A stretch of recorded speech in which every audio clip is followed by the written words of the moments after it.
I'm BJ Smith, and I want to share a word with you today that will make your life well worth living.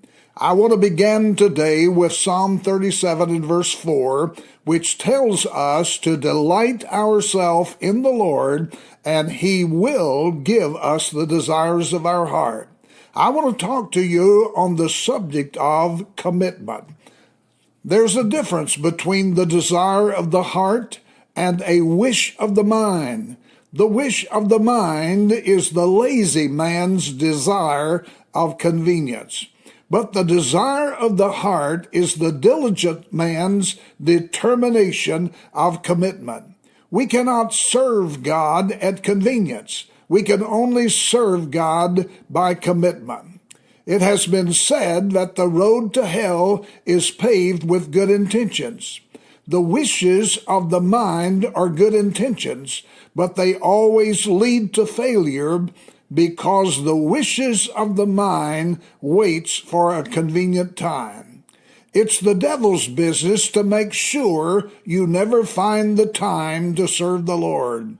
The wish of the mind is a life lived at convenience, and a life that always takes the way of least resistance.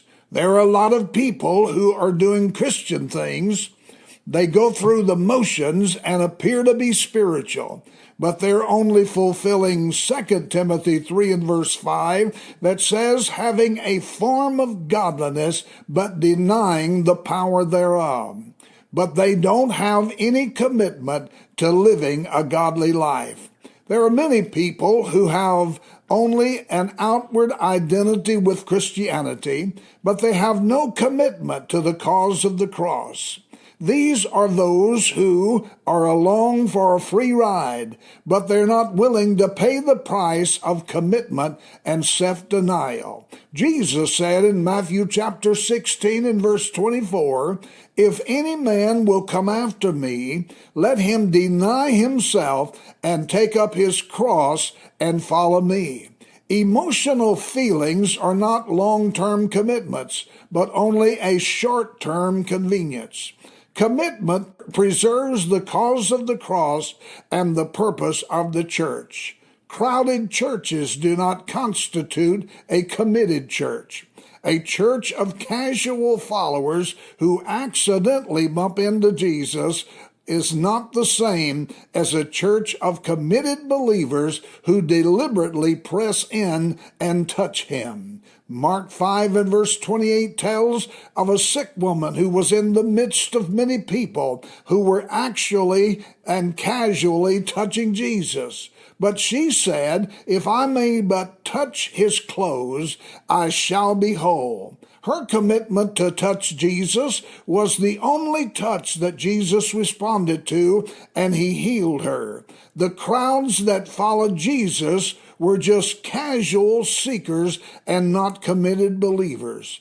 Casual followers, as opposed to committed believers, always have an excuse. D.L. Moody said, excuses are the cradle that Satan rocks men off to sleep in. Commitment is wide awake and lays hold on every opportunity to fulfill its purpose. And I declare unto you that committed believers will find that their life is more worth living because Jesus lives. Thank you for listening to today's episode of Life is Worth Living with BJ Smith. We hope you enjoyed it, that you shared it with a friend, and that you've subscribed, because every Wednesday is a new episode of encouragement, enlightenment, and inspiration, reminding you that life is worth living just because He lives.